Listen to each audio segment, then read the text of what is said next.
Gestamp and the COVID-19, number 5. Hello everyone and welcome to a new episode of the podcast series created by Gestamp to keep all of us strong and united in the face of the COVID-19. Wherever you are, we want to be a side providing useful information. Today we want to learn more about cybersecurity. Most population worldwide are locked down these days at home with our laptops, computers, mobile devices, and our home internet networks. How can we minimize risks of cyber attacks, and what can we do to increase security while surfing the internet at home? The following interview may help. Pablo de la Puente is IT, Information Technologies, Corporate Director at Gestamp. How are you, Pablo? Hello, fine. I hope everybody and all the families are okay. Thank you for being there.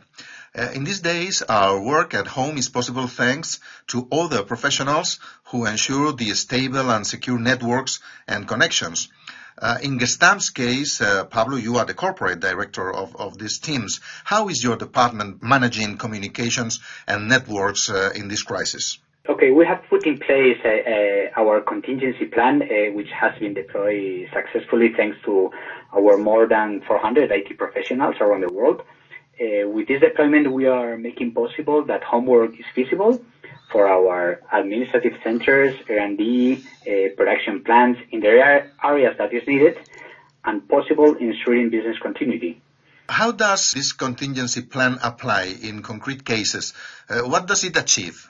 It's meant to provide remote access to employees as if they were in their usual working environments. For example, we have had set up an access to systems that we are not available in regular conditions like simulation tools, engineering programs, and so on. We have redirected, for example, user access to geographically closer points to reduce latency, to work better. And the capacity of communication lines and connections for home working services has been increased. So at the end, we have reinforced all the analysis and monitoring of all remote connections.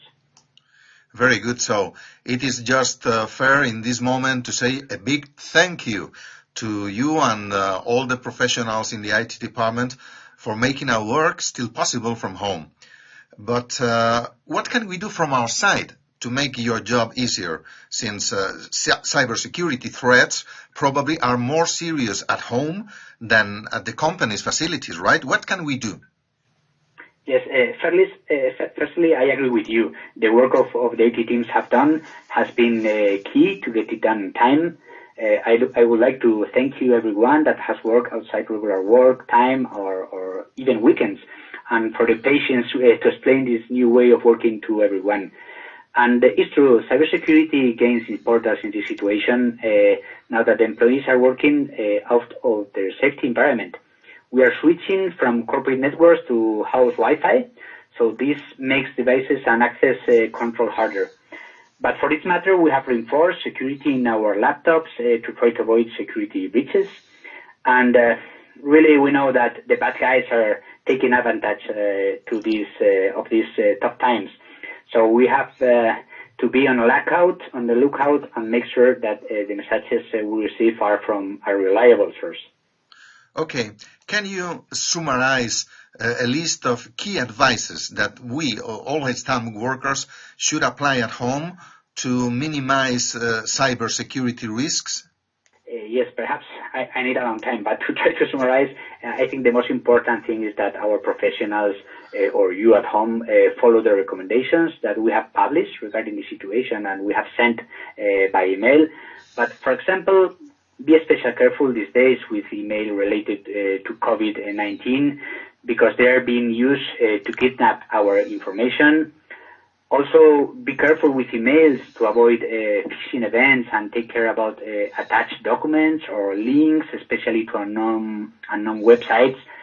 And finally, perhaps I can remark that if it's possible, you should work without VPN connection until you need it to access to our corporate systems. Thank you very much, Pablo. We will follow, of course, these instructions. Congratulations for the great job ongoing, and thank you very much for this talk. Thank you very much. Have a nice day. Staying at home means that we will not only be dealing with emails and documents, probably we will be checking all kinds of online media and social networks, and we will come across some fake news, for sure, toxic messages aiming at creating confusion and distorting the truth. As coronavirus can infect our body, fake news may also infect our mind and spirit. We talked to Ramón Salaverría, who is a professor of journalism at the Universidad de Navarra, great specialist in cyber journalism and internet and journalism. Hello, Ramón. How are you? Hello. Thanks for inviting me for this podcast. Okay, so we are going to have this conversation about fake news, which is also a kind of virus that can infect our mind and our spirits, as well as the coronavirus can infect our body. So, first question, how do fake news reach us? There are actually many different channels from which we could actually receive this kind of information, or fake information in this case. The general media is not free from this kind of fake news, but we could say that this kind of fake information came to us basically through social networks. If we consider the social media, there are actually two types of social media networks. In one side, we could talk about the open social media, such as Twitter, for instance, but there are also some private social media networks, such as WhatsApp or Instagram, of this kind of personal networks. I will say that there are more harmful or more dangerous this kind of personal social networks, because the kind of information and the sources from which these information came to us is usually personal. So we tend to give more credit to the people we know, and this makes this information more harmful usually.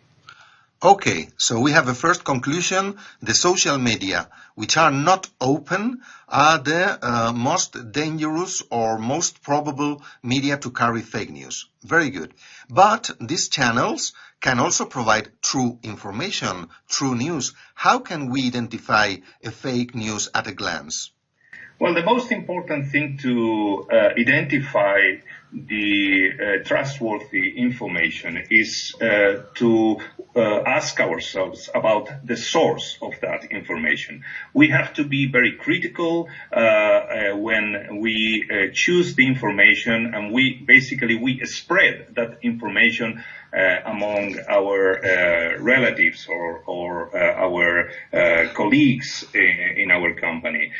We have to ask ourselves, where did we find that information? How that information came to us? Because if that information was received through friends or through colleagues, that doesn't mean that it's a trustful or trustworthy information. We should, in those cases, we should always check that information in a more reliable source, like we could say an institutional organization or a media company. Those are the kind of channels of information that we should consider as reliable sources. But the information that comes to us only through colleagues or through friends or through people from our family, we should always be aware about the possibility that this information is not right. Understood. Let's imagine that I am using WhatsApp, for instance, and it might be that I receive a fake from an unknown contact, from a person that I don't know, but it also may be that I receive a fake from a friend, from a contact that I trust. What have I to do in each of both cases? Well, actually, I will say that it's potentially, at least potentially, more dangerous, the information that comes to us from known people, from colleagues, from friends, from family members, because we don't usually think that these kind of people will send us misleading or fake information. We usually tend to be more aware of the possibility of receiving confirmed information from people that we don't know. But in any of those cases, either if it's information that comes to us from people that we don't know, or it is information that we have received from known people, I will say that, as I mentioned before, we should always check that information, and in case we are not 100% sure that that information is true, we shouldn't give that information or spread that information among other people. So it is very important to cut the transmission chain if we identify fake news, of course, and stop it from resending it to others if we are not 100% sure of the credibility, right? Yes. And even in the case that we haven't confirmed that that's fake news, I mean, in case we are not 100% sure that this information is true, we should avoid or prevent ourselves from sharing that information with more people. Okay, that's very good advice. How harmful can fake news be in the end? Well, actually it can be, and it has proved to be very harmful. We have seen many situations in which fake news have had a very relevant impact on the society. Probably the most explored area in which this has happened is the political information.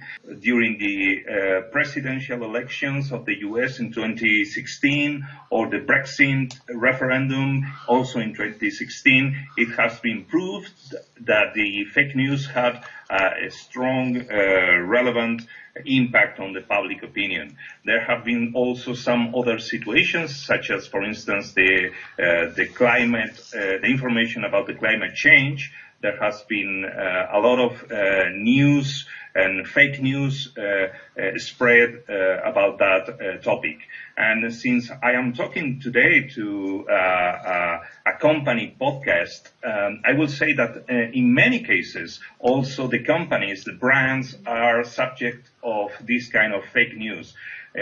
Sometimes because there are people from, from other companies or from areas who want to produce some kind of harm to these companies. It is quite usual to find that this information, this kind of fake information, is also spread related to the company. So there are many reasons why this kind of information is spread all over.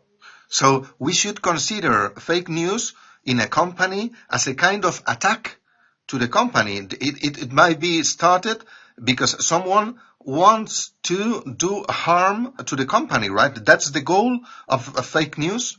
Yeah, it is not the most usual case, but it has been proved that this situation has happened in the past. Okay, Ramón, thank you very much for all those advices that indeed will help us to keep our minds also and our spirits in the best possible health. Thank you very much, Ramón. It's been a pleasure. Thank you. If you identify fake news concerning Gestamp and our activities, please report to your local Human Resources Department. Don't spread any news that has not been confirmed by the company. Before ending, we want to remind you that everybody can participate in the Stay Strong Gestamp initiatives by sending your supportive messages to the email internalcoms@gestamp.com. I repeat, internalcoms with 2 M's and 1 S at the end at gestamp.com. You may send texts, drawings by you or your kids, photos, videos, and of course, audios that may be included in these podcasts and can contribute to keep all of us motivated and united. Thanks for listening. Gestamp's priority is always the safety and well-being of our employees, along with the best service delivery to our clients. All Gestamp plans must follow the contingency plan. Our goal is to prevent and reduce the impact of the pandemic in our people and in our business. Stay strong, Gestamp.